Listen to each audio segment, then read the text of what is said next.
بسم الله الرحمن الرحيم. الحمد لله الذي أنزل على عبده الكتاب ولم يجعل له عوجا. الحمد لله الذي أنزل على عبده الكتاب ولم يجعل له عوجا قيما لينذر بأسا شديدا من لدنه ويبشر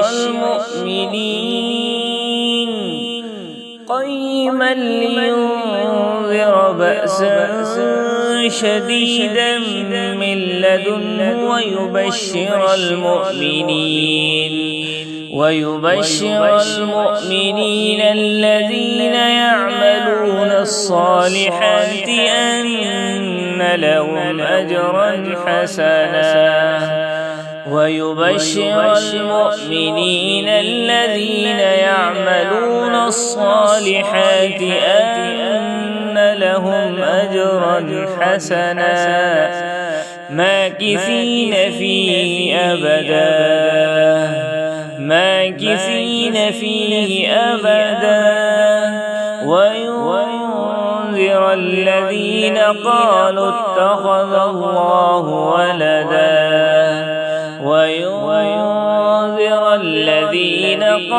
اتخذ الله ولدا ما لهم به من علم ولا لآبائهم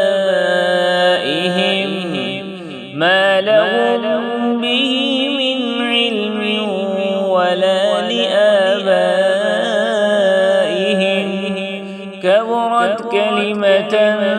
تخرج من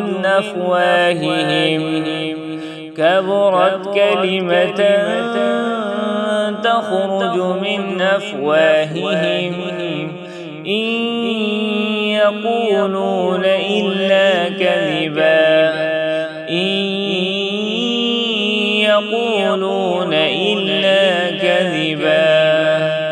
فلعلك باخع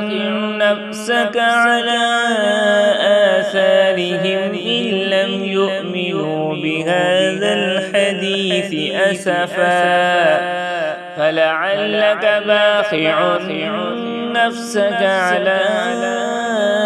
آثارهم إن لم يؤمنوا بهذا الحديث أسفا